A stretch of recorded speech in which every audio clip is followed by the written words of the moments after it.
Our final speaker this evening is Alexander Roubian, who earned a degree in political science from Rutgers University, where he concentrated his studies, quiet please, in economic redevelopment while interning at the Center for Global Security and Democracy.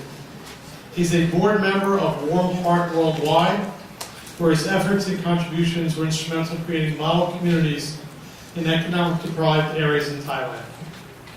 Mr. Roubian's model of micro-lending to women-owned co-ops jump-started their opportunities to be self-sufficient and rise above the poverty line. In 2006, he and his mother started Barks of Hope, a non-profit organization which focuses on rescuing animals from neglected and abused backgrounds and nurturing them to adoptable conditions. In recent years, Mr. Roubian has become extensively involved with the Second Amendment. Witnessing a murder while walking home from work, he saw firsthand the importance of the Second Amendment and having the right to self-defense. He began volunteering extensively with the New Jersey Second Amendment Society and has since been promoted to Director of Community Relations and Urban Outreach. He has testified before the Law and Public Safety Committee and has been a panelist and guest lecturer, as he is tonight, at many political and Second Amendment functions. Recently, he was the sole Second Amendment defender on a panel with Congressman Bill Pascrell, New Jersey State Senator Loretta Weinberg, and New Jersey Assemblyman Johnson. Please welcome Mr. Roubian.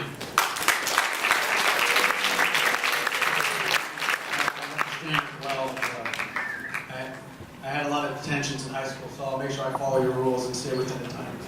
I don't want to get in trouble again. Thank you. So anyway, I want to thank the school for putting together this amazing function. This very conversation that we're having today is what makes America so great, and this is what our founding fathers envisioned. The right of freedom of speech, assembly, and expression was all put in the Constitution for a reason.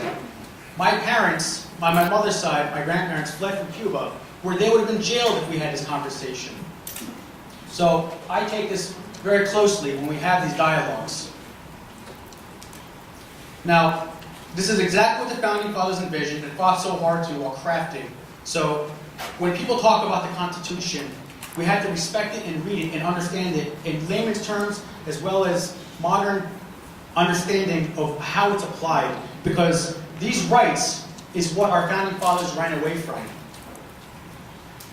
The very atmosphere of firearms anywhere and everywhere restrains evil interference. Based on the current climate we have today, you think that sounds radical, right? You say, I'm crazy to think about that guns everywhere is what refrains the evil interference. However, these are the words of George Washington.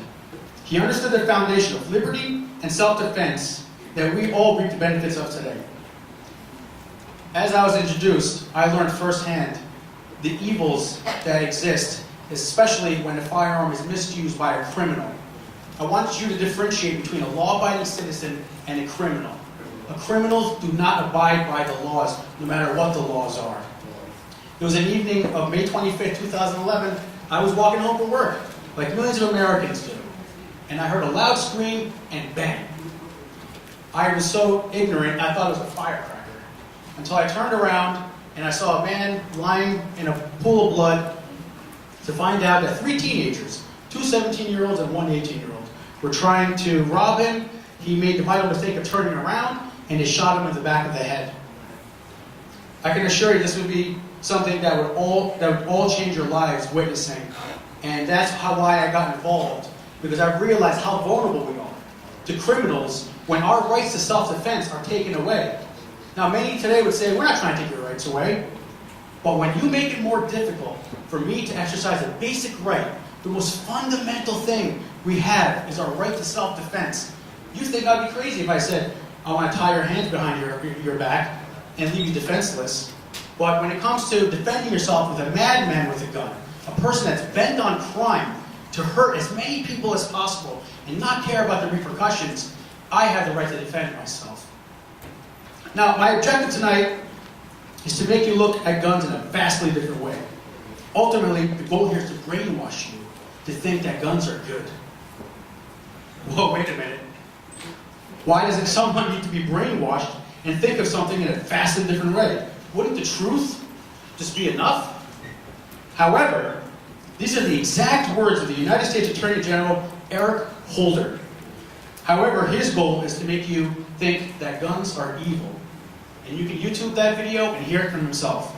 And from that point, he also elaborated on that we have to hire the top marketing firms, advertising firms, to make people think that guns are bad, to brainwash them.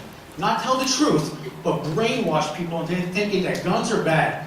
Part of that effort was to start organizations throughout the country that would advocate for the safety.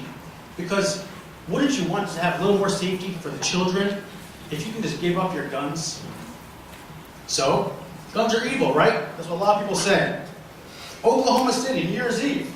A young mother was home alone with her 3-month-old baby when a man kicked down the door and charged after them with a knife. Sounds like it's going to be a sad ending, right? She grabbed her shotgun. No innocent victims that night.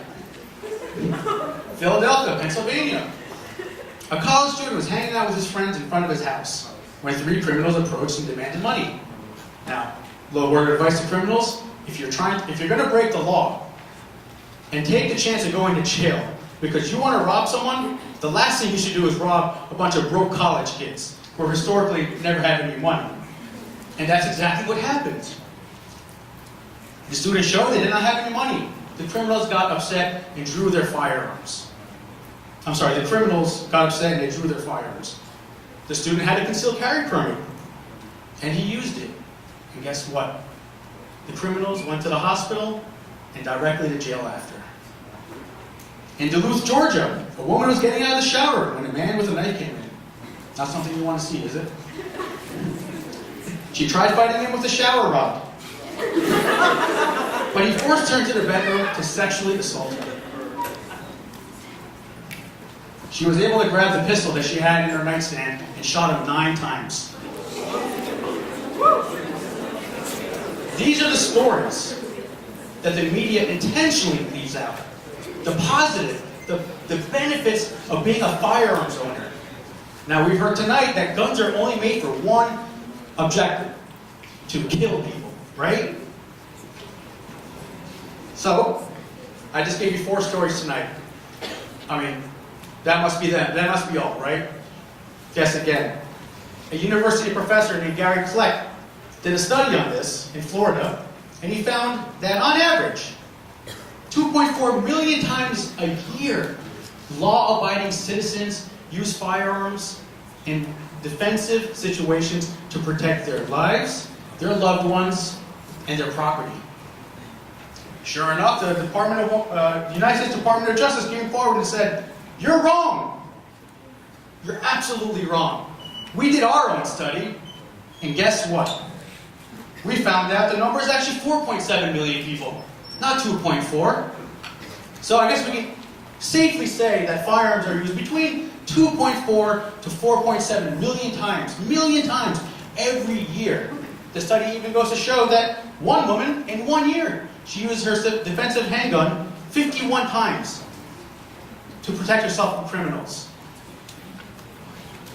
So the fundamental question here, I really want you to ask this: who's responsible for your life?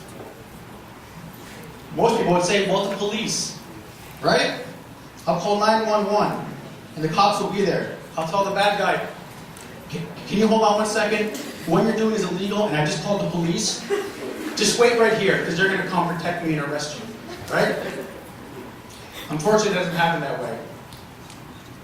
But, based on the State Supreme Court of New Jersey, as well as the United States Supreme Court ruling, which is the ruling of the land, right? They said the police have no legal obligation to protect you, and they're not your personal bodyguards. But it's only their duty to enforce the law. What does that mean?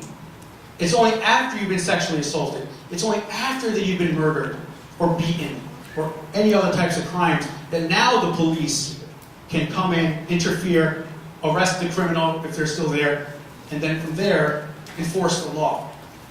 Well, they must have just made this up, right? And just done it for fun. Actually, no, it wasn't.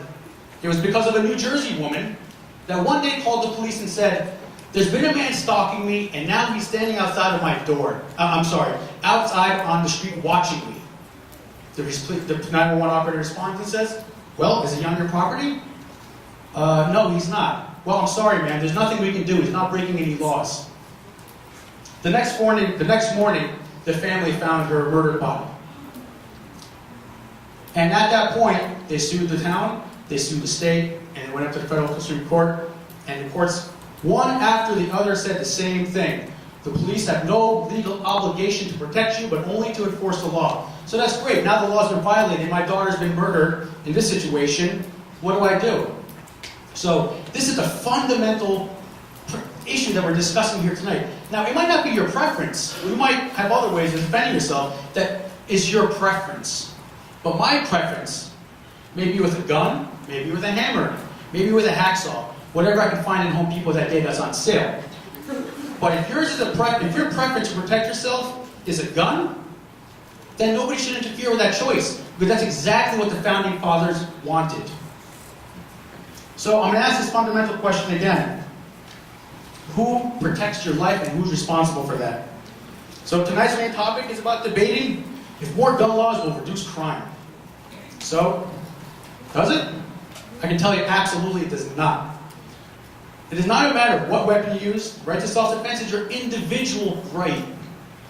There's no example in history where you can show gun control ever reduced violence. Never. Look at history. Just read your history book. Gun control has never reduced violence in any country.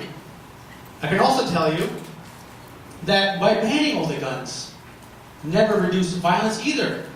We don't have to look further than Mexico, which is controlled by the drug cartels. Great Britain, which banned all their guns. Wales, which banned all their guns. And Australia, which banned all their guns. And sure enough today, I have a story where Great Britain is classified the #1 most violent country in the world, exceeding South America. How is that possible? They banned all guns. Am I commenting on my time? Yeah. Okay, I'll follow. So, the laws are there because law-abiding citizens follow them. Now, I have about 5 stories of when criminals were buying guns from our own government. I'll quickly recite them, and I'll just end it right there. A New York cop and his brother, who's a Department of Homeland Security agent, was selling military-grade weapons to the Philippines. Story 1. Manhattan cop sold New York PD guns to support his drug habit. He was stealing guns from the police department, selling them to his drug dealer. New York City police officers charged with $1 million gun running scheme. I think there was 15 officers involved in that. In El Salvador, they just discovered 213 grenades, anti-tank grenades. You can't buy that on the streets. You can't buy that at your local gun store. They were manufactured in America, so where'd they come from? So, I want to conclude by saying that when someone wants to take away your fundamental right, I would be very wary of how they want to do that. You have the right to self-defense. I'm not saying that I want mentally ill and adjudicated people from buying firearms. Absolutely not. We don't disagree with that. I don't want criminals having guns either. But the fact of the matter is, when the time comes that you have to defend yourself against a person that's a criminal, no matter what they might use, you have the right to defend yourself. Thank you very much.